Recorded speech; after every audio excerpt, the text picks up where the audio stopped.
वरना ये दुनिया इतनी बड़ी बेवफा है। हमने जनाजों को उठते देखा है, हमने लोगों को मरते देखा है, हमने दफन होते देखा है। खुदा की कसम तारीख गवाह है, ये जो कब्रिस्तान में मिट्टी देने वाले लोग आते हैं, ये हमदर्दियों में नहीं आया करते हैं, ये आपकी मोहब्बत में नहीं आते हैं।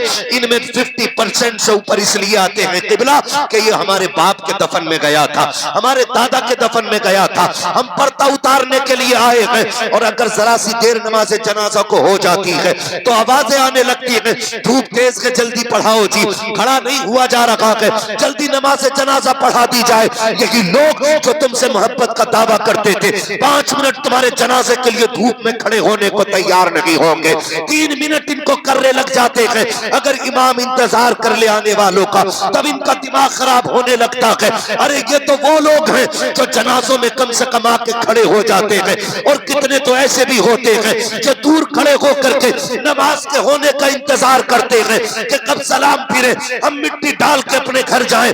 तमाशा तो तब देखने का होता है जब मिट्टी डाल के लोग तोड़ते हैं। कोई कहता है एक प्लेट मुझे दे दो, कोई कहता है एक प्लेट मुझे दे दो। किसी को यह शिकवा रहता है कि मुझे बैठने की कुर्सी ना मिली, किसी को यह शिकवा रहता है कि मेरी प्लेट में बिरयानी में बोटी नहीं थी।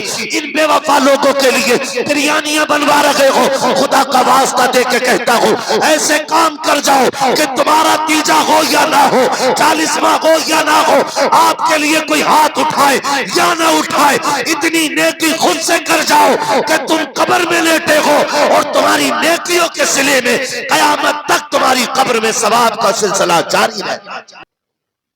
कितनी बिल्डिंगें बनी होंगी, कितने घर सज गए होंगे, कितने लोगों ने अपनी मूंछ पे चराग जला लिए होंगे, लेकिन क्या किसी को यह ख्याल भी आया कि हुजूर का घर है और वो भी अच्छा होना चाहिए? मेरे आजम भाई अभी पढ़ रहे थे इस्लाम रहेगा, इस्लाम क्या खाली ऐसे ही रह जाएगा कि हमारी कौम को है तो कुर्सी याद ना हो और हम सिर्फ नारों की बुनियाद पर इस्लाम को बाकी रखेंगे? जब कभी कौम के हालात पर बात करते हैं ना हम, इकरार से अक्सर गुफ्तगू होती है तालीम को लेकर के, तो बड़ा रोना आता है। इन्होंने बताया सबसे कम परसेंटेज यूनिवर्सिटीज के अंदर अगर है तो हमारे इलाके के बच्चों का है। दिल के फपोले जल उठे सीने के दाग से, इस घर को आग लग गई घर के चराग से। कम से कम इतना तो कर लेते आप लोग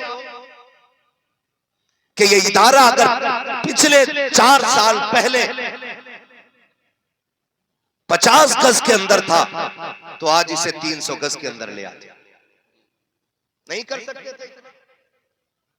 कर सकते थे कि नहीं भाई? बोलो। आदमी 1 बीघे का मकान अकेला मेहनत करके लिंटर डाल लेता है और 5 बीसे के मदरसे को पटवाने के लिए जीभ निकल जाती है लोगों की, उल्टी करके जेब दिखाने लगते हैं, मौलाना कुछ भी ना देना, खाली चाय पी रहे हो, बिस्कुट का पैसा नहीं था कि तुझे आगे नहीं बढ़ने देंगे और तुझसे बेहतर हम। मजा इसमें नहीं कि मैं इनकी टांग खींचूं, मजा इसमें है कि मैं इनसे ज्यादा काम करके दिखाऊं,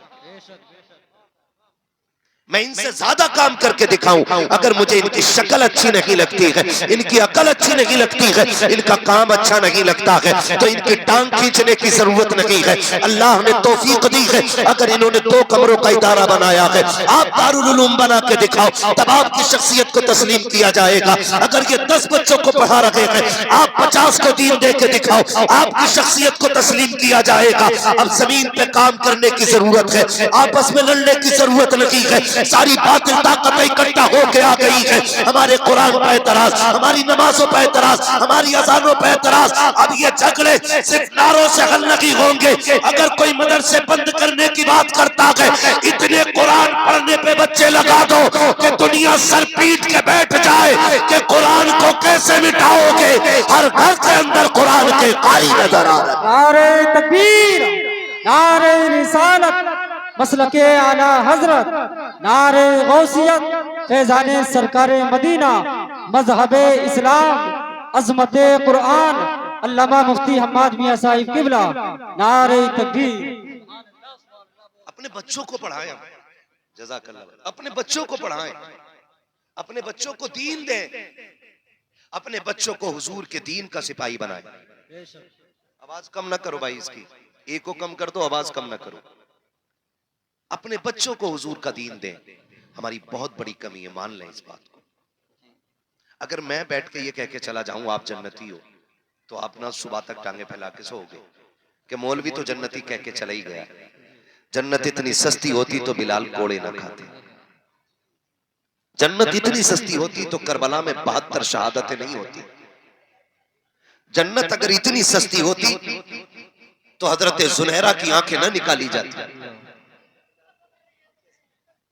मैं आज कारी साहब कोई वाकया नहीं सुनाऊंगा, मैं सिर्फ अपने मौजू पे बात करूंगा। मैं चाहता हूं काम होना चाहिए, अल्लाह करे तब्दीली आ जाए। मांगना चाहूंगा आज आपसे, मैं आज अपने भाइयों से कुछ बातें करके जाऊंगा ताकि खुदा करे हर घर में कुरान का कारी पैदा होना शुरू हो जाए और हमारे इस मंसूरपुर में एक आलीशान इदारा खड़ा हो जो अपने दौर का जामिया बन जाए।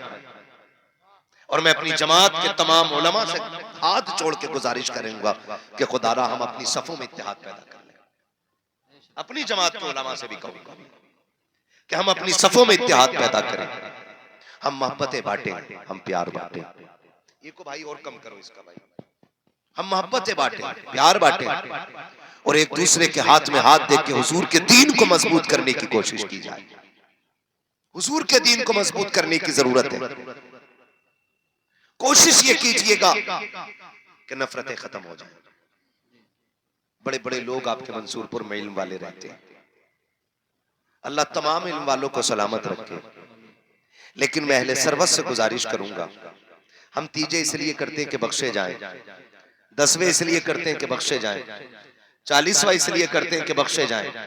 यही मकसद है ना भाई, है ना? लेकिन बख्शिश से पहले जो मुश्किल घड़ी आती है वो आती है मौत की घड़ी। किस चीज की घड़ी? मौत की। बड़े डर के बोल रहे हो, बड़े बड़े तो ये सोच रहे हैं कि पता नहीं ये मौत को लेके क्यों बैठा है। यही असल है। सबसे मुश्किल घड़ी कौन सी है? मौत की घड़ी। देखो आप, इको कम नहीं होता भाई, और कम कर दो इको, रिपीट जो है ना इसका डिले कम करो। मौत की घड़ी सबसे ज्यादा मुश्किल होती है। आपने जगह जगह देखा होगा जब मौत का वक्त आता है ना और रूह अटक जाती है ना यहाँ इस हंसली की हड्डी में आके, और आसानी से नहीं निकलती है ना, तो फिर औलाद दौड़ती है, हाफिज जी लाओ, मौलाना को पकड़ो, कोई पानी पढ़ दे। इससे बड़ी बेबसी की मौत क्या होगी कि मरने वाले के सराहने कोई कुरान पढ़ने वाला ना हो। क्या कर लिया आपने? 4 प्लॉट छोड़ दिए। क्या कर लिया आपने? आपने 4 माला बिल्डिंग बना दी। आप अगर करोड़ों का बैलेंस बैंक में छोड़ के जा रहे हो औलाद के लिए तो कोई कमाल की बात नहीं है। मजा तो तब है जब अपने पीछे कुरान पढ़ने वाला छोड़ जाओ, सुभान अल्लाह। वरना ये दुनिया इतनी बड़ी बेवफा है। हमने जनाजों को उठते देखा है, हमने लोगों को मरते देखा है, हमने दफन होते देखा है। खुदा की कसम तारीख गवाह है, ये जो कब्रिस्तान में मिट्टी देने वाले लोग आते हैं ये हमदर्दियों में नहीं आया करते हैं, ये आपकी मोहब्बत में नहीं आते हैं। इनमें 50% से ऊपर इसलिए आते हैं किबला कि ये हमारे बाप के दफन में गया था, हमारे दादा के दफन में गया था, हम पर्दा उतारने के लिए आए हैं। और अगर जरा सी देर नमाज जनाजा को हो जाती है तो आवाजें आने लगती है, धूप तेज है जल्दी पढ़ाओ जी, खड़ा नहीं हुआ जा रहा है, जल्दी नमाज जनाजा पढ़ा दी जाए। यही लोग जो तुमसे मोहब्बत का दावा करते थे 5 मिनट तुम्हारे जनाजे के लिए धूप में खड़े होने को तैयार नहीं होंगे, 3 मिनट इनको करने लग जाते हैं। अगर इमाम इंतजार कर ले आने वालों का तब इनका दिमाग खराब होने लगता है। अरे ये तो वो लोग हैं जो जनाजों में कम से कम आके खड़े हो जाते हैं, और कितने तो ऐसे भी होते हैं जो दूर खड़े होकर के नमाज के होने का इंतजार करते हैं कि कब सलाम फिरे, हम मिट्टी डाल के अपने घर जाएं। तमाशा तो तब देखने का होता है जब मिट्टी डाल के लोग तोड़ते हैं। कोई कहता है एक प्लेट मुझे दे दो, कोई कहता है एक प्लेट मुझे दे दो। किसी को यह शिकवा रहता है कि मुझे बैठने की कुर्सी ना मिली, किसी को यह शिकवा रहता है कि मेरी प्लेट में बिरयानी में बोटी नहीं थी। इन बेवफा लोगों के लिए बिरयानियां बनवा रहे हो। खुदा का वास्ता दे के कहता हूं, ऐसे काम कर जाओ कि तुम्हारा तीजा हो या ना हो, 40वां हो या ना हो, आपके लिए कोई हाथ उठाए या ना उठाए, इतनी नेकी खुद से कर जाओ कि तुम कब्र में लेटे हो और तुम्हारी नेकियों के सिले में कयामत तक तुम्हारी कब्र में सवाब का सिलसिला जारी है। नारे तकबीर, नारे रिसालत, मसलके आला हजरत, नारे गौसियत, फैजाने सरकारे मदीना, मदरसा अहले सुन्नत बरकाते रजा, अल्लामा मुफ्ती हम्माद मियां साहिब किबला। नारे तकबीर। कोशिश करें ऐसे काम करने। लड़ते नहीं हम मैयत की रोटी में, लड़ जाते हैं। और हमने तो 40वें के खाने ही को मसला के आला समझ रखा है। हाँ, जो 40वें की रोटी ना खाए कहते हैं कि सुन्नी नहीं है। सुन रहे मेरी बात? ये सुन्नी नहीं। पहले जीना मुश्किल था, अब तो मरना मुश्किल कर दिया लोगों ने। एक गरीब अगर हॉस्पिटल के अंदर होता है ना, तो उसे ये फिक्र कम सताती है कि मैं मरने वाला हूं, उसे ज्यादा ये फिक्र सताती है कि मेरे बाद मेरी औलाद तीजे के चने कहां से लाएगी। ये पूरे जिम्मेदार उलमा बैठे, इनसे पूछो क्या 70,000 कलमे के लिए या 1.5 लाख कलमे के लिए मुझे ये बताओ, क्या 50 किलो चने काफी हो, जरूरत पड़ेगी 50 किलो की? भाई जो काम 20 किलो चनों में हो सकता है, उसके लिए 50 किलो चने? सोचे जरा। कह रहे हैं जरा 1.5 क्विंटल ले आइयो, और चने पड़ने वाले भी कम ना कह रहे यार जरा मुट्ठी भर के दो। कंडीशन हमारी देखें, हम दीन पे रह गए। पहले जीना मुश्किल था, मरना मुश्किल हो गया। माफ कीजिएगा थोड़ा कड़वा बोल रहा हूं, लेकिन बोल मसला के आदत की रोशनी में रहा हूं, अपनी एक एक बात का जिम्मेदार हूं। खुदारा मैयतों के खर्चे हल्के कर दो, मैयतों के खर्चे हल्के कर दो, और इस पैसों को उठा करके अपने बच्चों की तालीम पे लगाना शुरू कर दो। अब्बा मर जाए, रसीद का मसला होता है ना, तो 20 रुपए दिखाता, 50 रुपए। हाँ 50 रुपए दिखाता, छोड़ो वो पागल है, 50 रुपए दिखाता आदमी मदरसे के नाम पे 50 रुपए। और मैयत की रोटी कह रहा, जैसी हॉस्पिटल से खबर आई कि आज फला खत्म हो गया, अल्लाह ना करे कि किसी के सर से बाप का साया उठे, अल्लाह ना करे किसी को भाई का जनाजा उठाना पड़े, अल्लाह ना करे किसी को मुश्किलों का सामना करना ना पड़े। मेरे भाई कोशिश ये कीजिएगा कि हम ये मैयतों के खर्चे घटाएंगे इंशाअल्लाह, घटाएंगे इंशाअल्लाह, घटाएंगे मैयतों के खर्चे। इंसान हॉस्पिटल में बीमार है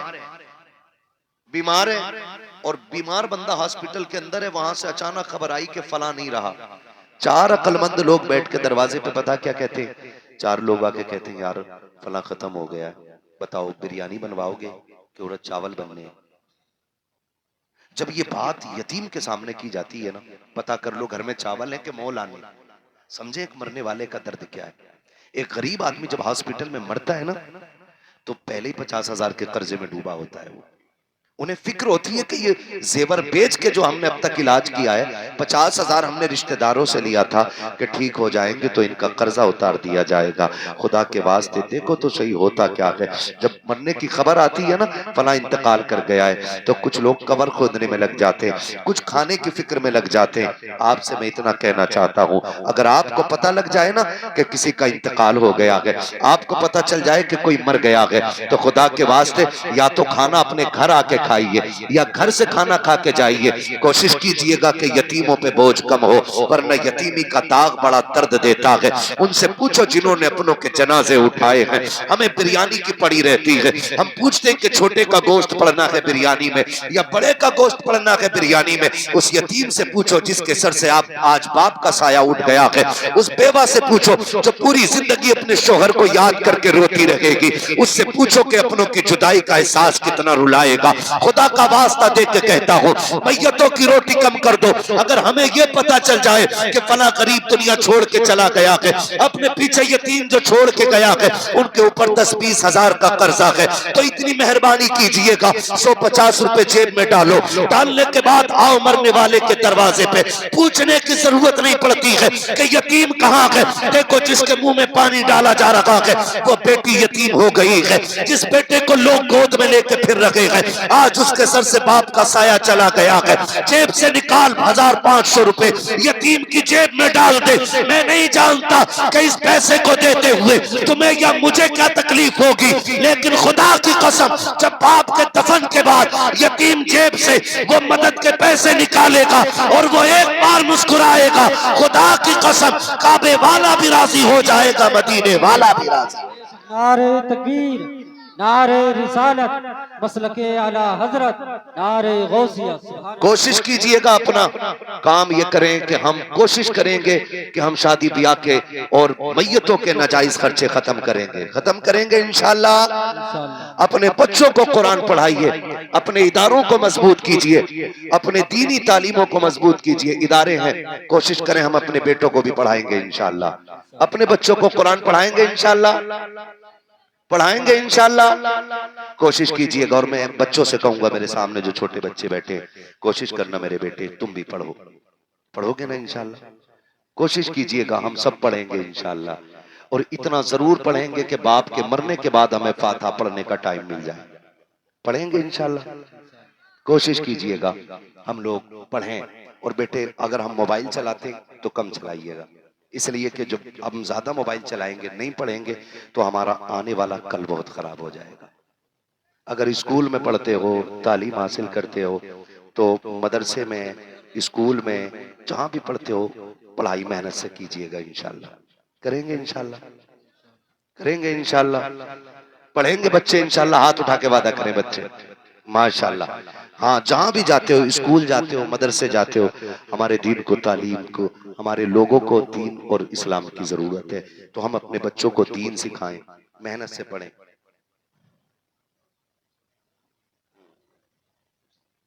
माशाल्लाह। हाँ, ये देखिए, अल्लाह सलामत रखे। हाँ, हमारे मुनाजिर भाई, इन्होंने 5000 रुपए माशाल्लाह इदारे के लिए पेश किए। बोल दो यार सुभान अल्लाह। हाँ माशाल्लाह, 5000 रुपए मुनाजिर भाई भगतपुर के रहने वाले हैं। अल्लाह ताला इनकी बिजनेस में बेपना बरकतें अता फरमाए, इनको अल्लाह दिन दूनी रात चौगनी तरक्की अता फरमाए। खुदा करे कि इनकी नस्लों के रिस्क में बरकतें हो जाए। और भी जो हजरात हैं इस इदारे का ताबुन करना चाहते हैं तो वो लोग कर सकते हैं। है कोई बंदा और जो इदारे का ताबुन करे भाई अपनी बस्ती में? है कोई भाई? मंसूरपुर के कितने लोग हैं? हाथ उठा के बता दें जरा। मंसूरपुर के सुभान अल्लाह, है ना, इतने लोग हैं। हाँ माशाल्लाह, तो मदद करेंगे भाई अपने इदारे की। और भी कोई लोग हैं जो ताबुन करना चाहते हैं? माशाल्लाह, ये हमारे भाई ने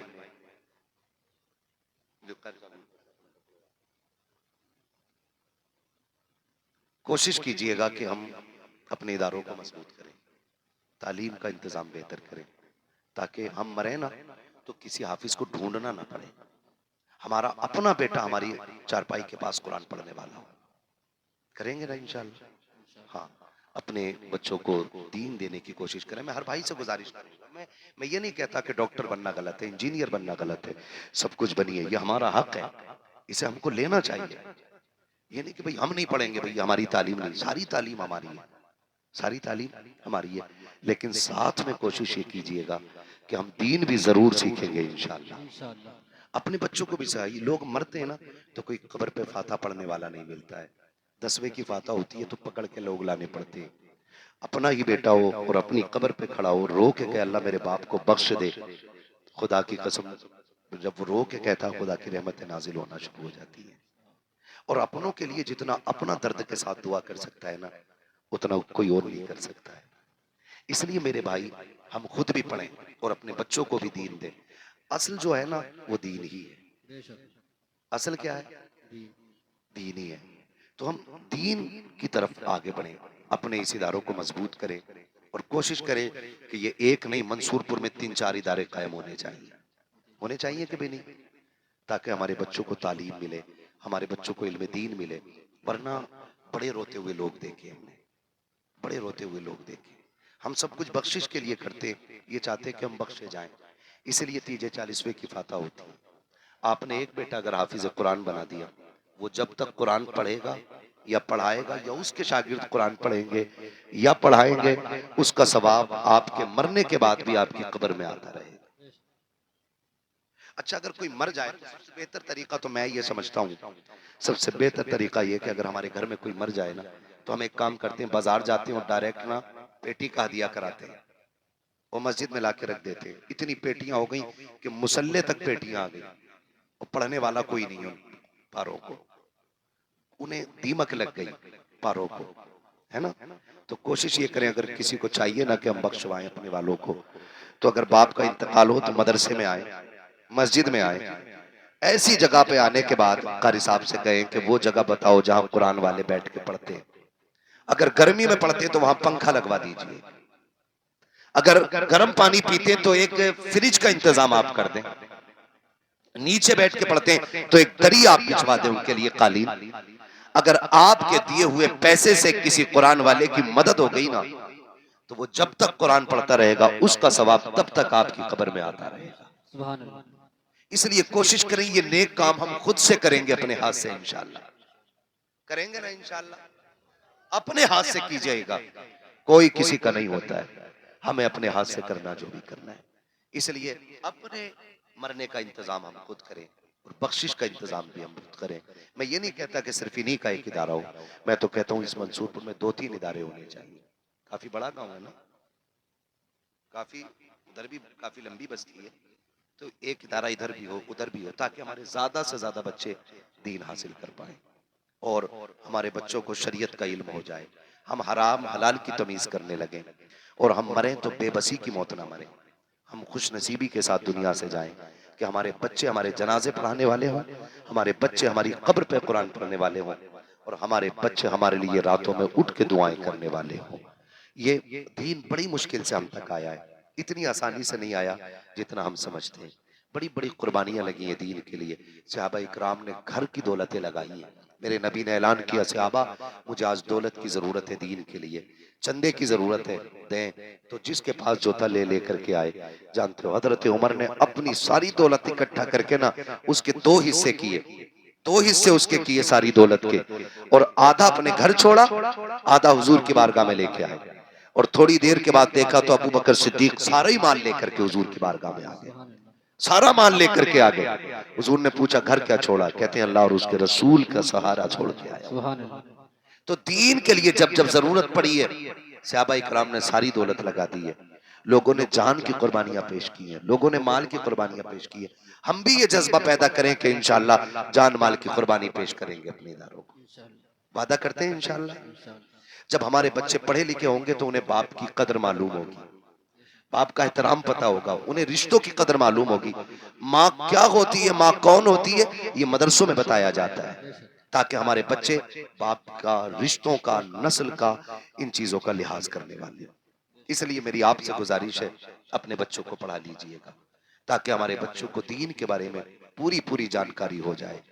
और जो नहीं पढ़ सके या कमा रहे हैं, काम में लगे, उनसे इतनी गुजारिश है कि जो पढ़ रहे हैं या पढ़ा रहे हैं, अपनी दौलत उनके हवाले करके थोड़ा बहुत जो भी हस्ब हैसियत है उसमें अपना हिस्सा शामिल कर लें, ताकि कयामत में ये कहने को जगह हो जाए तुम्हारे और हमारे लिए कि हम आपके दीन के लिए, अपने इस्लाम के लिए कम से कम इतनी कुर्बानी दे के आए। करेंगे इंशाअल्लाह, इतना इंशाअल्लाह। करेंगे। मैं आपसे गुजारिश करूंगा जो अहले खैर हजरात इस नियत से यहाँ बैठे कि इंशाअल्लाह कोई ना कोई मदद हम जरूर करेंगे, तो गुजारिश है आपसे कि जो हजरात भी इस इदारे का ताउन करना चाहते हो तो वही इस इदारे का ताउन अभी भी कर सकते हैं, कल भी कर सकते हैं और बाद में भी कर सकते हैं, ताकि हमारे बच्चों की तालीम का इंतजाम अच्छा हो जाए। करेंगे इंशाअल्लाह। इंशाअल्लाह। थोड़ी देर में पीरे तरीक़त रहबर राह शरीयत हुज़ूर हसन मियां साहब क़िबला की आमद होने वाली है। भोजपुर से निकल चुके हैं, इसका मतलब कितनी देर लगेगी आने में यहाँ तक। बहुत जल्द इंशाअल्लाह हज़रत तशरीफ लाने वाले हैं। आप हज़रत का चेहरा देखिए और फैसला कीजिएगा। अगर आला हज़रत के पोते का हुस्न ऐसा है तो खुद आला हज़रत का हुस्न कैसा रहा होगा। सुभान अल्लाह। आप देख करके फैसला कीजिए। जिन्होंने पूरी जिंदगी ये कहा तेरी नस्ल पाक में है, सुभान बच्चा अल्लाह। बच्चा नूर का, तू है ऐने नूर तेरा, जोर से तेरा, सारे बोलो सब तेरा, सब घराना नूर का।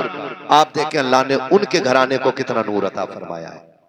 आने वाले हैं वो। हम बरेली वाले लोग हैं। आला हजरत ने हमारे ईमान की हिफाजत की है, आला हजरत ने हमारे अकीदे की हिफाजत की है। उन्होंने हमारे सीने में इश्क रसूल भरा है। उन्हीं की नात खानी का नतीजा है कि हर बच्चे को हुजूर की नात का एक दो शेर जरूर याद होता है। सुभान अल्लाह। जैसे मैं देखो अंदाजा लगाता हूं, मैं पढ़ूं, जिन्हें याद हो वो मेरे साथ पढ़ें। सबसे आला व औला, हमारा नबी। सबकी आवाज आ रही। सबसे आला व औला, सबसे बाला व वाला, हमारा नबी। ये किसने सिखाया? आला हज़रत। किसने सिखाया? जोर से किसने सिखाया? आला हजरत ने सिखाया है। लोग कहते हैं हम मसला के आला हजरत का नारा लगाने छोड़ दें। कैसे छोड़ सकते हैं? हर फजर की नमाज के बाद हमारी मस्जिद से आवाज आती है, डाल दी कल्ब में सुभान अल्लाह। सैयदी आला हजरत पे, लाखों सलाम। जोर से सैयदी आला हजरत पे। लाखों सलाम। ये हर फजर बाद, क्योंकि हमारी कौम नमक हराम नहीं नमक हलाल है। हम जिसका खाते हैं उसका, जिसका खाते हैं उसका गाते हैं।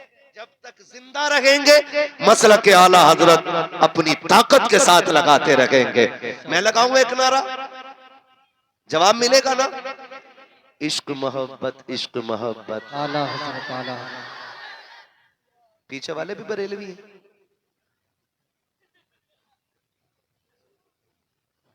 सारे बरेलवी बैठे हैं ना, तो जितने लोग हैं वैसी आवाज आनी चाहिए, इश्क मोहब्बत, इश्क मोहब्बत। कैमरे वाले मुसलमान ही होंगे, आप भी बोल दो यार, है ना? सारी बरेलवी मतलब, तो फिर सारे जवाब दे मिलके, महफिल एक हो जानी चाहिए। इश्क मोहब्बत, इश्क मोहब्बत, इश्क मोहब्बत, इश्क मोहब्बत। बस्ती बस्ती करिया करिया, बस्ती बस्ती करिया करिया। ये नारा पूरी जिंदगी लगाते रहना है ना?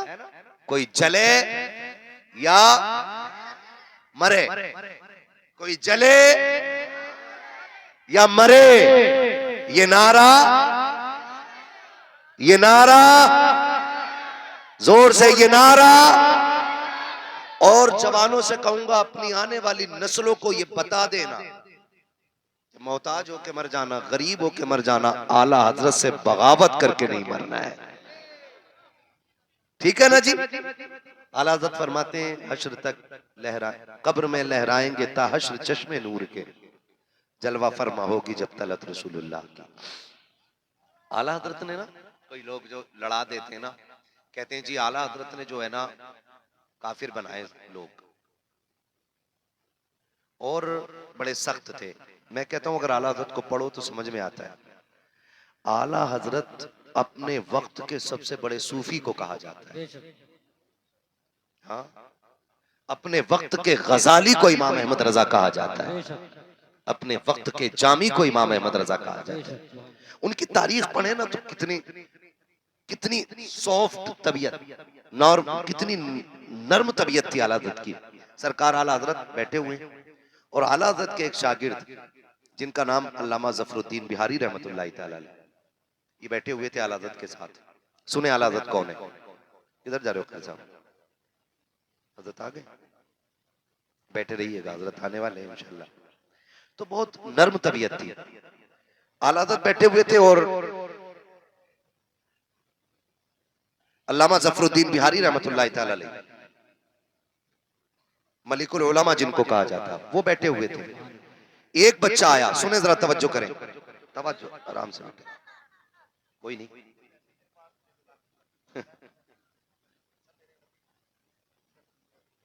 लो भाई, रख लो मेरी तरफ से, बैठो। हाँ,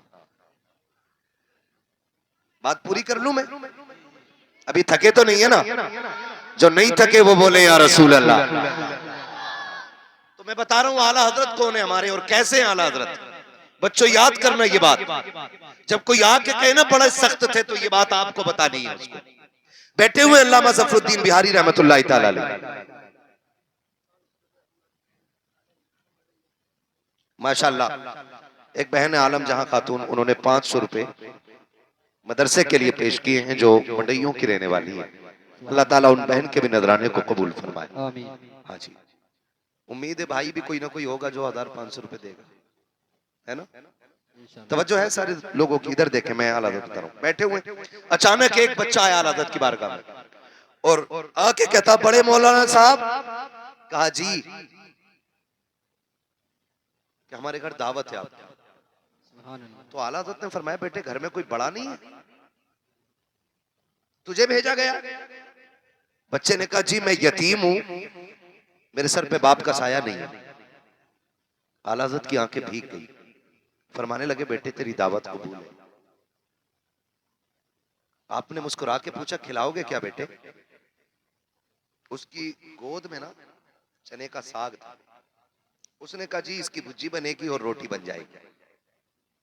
अल्लामा जफरुद्दीन फरमाते, बेटे तुम आओगे बुलाने के हम आ जाएं? बच्चे ने कहा, मुझे तो टाइम नहीं मिलेगा, खुद आ जाना खाने के टाइम। इतना बड़ा अल्लामा, 1000 किताबों का मुसन्निफ, जिसने मदीने जाके हुजूर को सर की आंखों से देखा हो। सुभान अल्लाह। वो कह रहे हैं, ठीक है बेटे हम आ जाएंगे। दावत का वक्त आया, सरकार आला हज़रत अल्लामा जफरुद्दीन गए बिहारीपुर ढाल पर, और जाके अल्लामा जफरुद्दीन ने दरवाजा बजाया। अंदर से यतीम बच्चा निकला, आके बोला, आ गए आप लोग? कहा जी। बच्चे ने कहा, ठहरो अभी आता हूं। अंदर गया, एक टाट का टुकड़ा लाया, यतीम था, घर में कोई खासा सामान नहीं था, और ला के कहने लगा, इसे बिछा के बैठ जाइए। जो घर के आगे खाली जगह थी, कहा यहां बैठ जाइए, खाना मैं लेके आता हूं। अल्लामा जफरुद्दीन और सरकारे आला हज़रत बैठ गए। जो भी निकलता कहता, हुजूर आप यहां कैसे? मुस्कुरा के कहते, हमारी दावत है, तुम जाओ। आला हज़रत शरीयत के इतने पाबंद थे कि आपने कहा, हमारी दावत है, तुम्हारी नहीं। दावत जितने लोगों की हो उतनी लोगों को जाना चाहिए। और आज क्या होता है, दावत एक की हो, मोटरसाइकिल में चल बैठ रहा ना, खड़ा चल रहा वहां पे, गाड़ी में जितनी सीटें खाली सारी भर ली, के चल खड़ा है, कर ले रुक जा। एक एक बाइक पे 4, वो तो अच्छा डंडे नहीं बांधते, वरना फुल भर ले पीछे। कोशिश करें कि दावत जितनों की हो सिर्फ इतने लोगों को जाना चाहिए। यही मसला के आला हजरत है और यही मेरे मुस्तफा का दीन है। आला हजरत फरमाते, हमारी दावत है, तुम्हारी जाओ तुम। लोग चले जाते। थोड़ी देर के बाद बच्चा आया, एक हाथ में साग, एक थाली में, और दूसरे हाथ में बेसन की रोटी।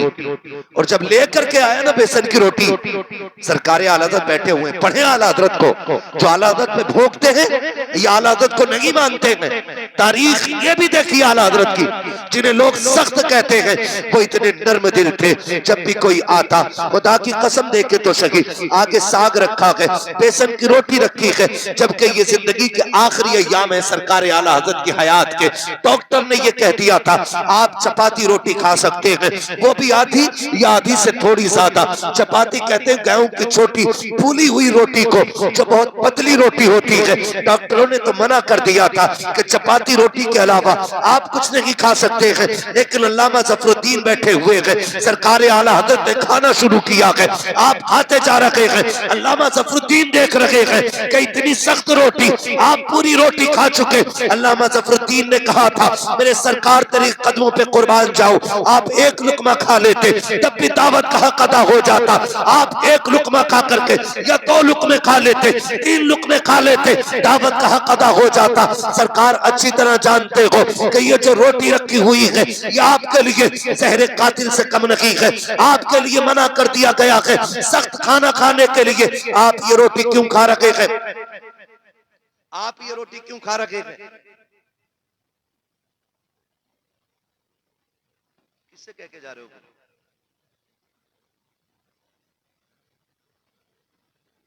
कोई बात नहीं है, अपने गांव में सब कुछ चलता है, यहाँ कुछ भी हो सकता है, टेंशन ना लेना। बोलो सुभान अल्लाह। सुभान अल्लाह। हाँ जी, सरकार आला हज़रत खाना खा रहे, खाना खा के जब फारिग हुए तो अल्लामा ज़फरुद्दीन ने कहा था हुजूर अगर एक दो लुकमे खा लेते तब भी काम हो जाता, आपने ये एक रोटी पूरी खा ली, कितना नुकसान देगी। तो सरकार आला हज़रत का जवाब सुने, फरमाने लगे यतीम था बच्चा, अगर मैं एक लुकमा खा के उठ जाता तो सोचता शायद खाना अच्छा नहीं था, इसलिए एक लुकमा खा के उठ गए। तो मेरे इमाम ने कहा था ज़फरुद्दीन साहब मैंने पूरी रोटी इसलिए खाई है ताकि यतीम खुश हो जाए, सुभान अल्लाह। कि मैं अपनी बीमारी तो गवारा कर सकता हूं, यतीम की दिल आजारी गवारा नहीं कर सकता। और मेरे नबी किसी का दिल तोड़ने के लिए नहीं आए, दिल जोड़ने के लिए आए। इसलिए अहमद रजा भी दिल जोड़ने की कोशिश करेगा, दिल तोड़ने की कोशिश नहीं करेगा। तो आला हज़रत को पढ़े, इस तरह से सरकार आला हज़रत ने हुजूर की एक एक सुन्नत पे मजबूती से अमल करने की कोशिश की है और अमल किया है। इतने नर्म दिल भी थे। अल्लाह का शुक्र है आला हज़रत हमारे हैं, हमारे हिस्से में आला हज़रत आए हैं। ये रब का बड़ा एहसान है, आला हज़रत हमारे हैं। सारे बोले आला हज़रत, आला हज़रत हमारे हैं। हमारे हैं। और अभी जो आने वाले हैं हुजूर साहिब सज्जादा अल्लामा हसन रजा खान, ये 15 से 20 लाख लोगों की मेजबानी करते हैं बरेली शरीफ में। सुभान अल्लाह। हिंदुस्तान का सबसे बड़ा जलसा अगर कहीं होता है तो कहां होता है? जोर से बोलो। बरेली शरीफ में होता है। हिंदुस्तान का सबसे बड़ा अगर कोई जलसा होता है तो दरगाह आला हज़रत का जलसा होता है। और उस जलसे को उर्स रिज़वी का नाम दिया जाता है। उसमें लाखों लोग होते हैं, लेकिन सबकी मेहमान नवाजी जो करते हैं आज वो आ रहे हैं। हम जाते हैं, बताओ कोई एक बताओ किसी को कोई तकलीफ बरेली में होती है? होती है कोई तकलीफ? है ना?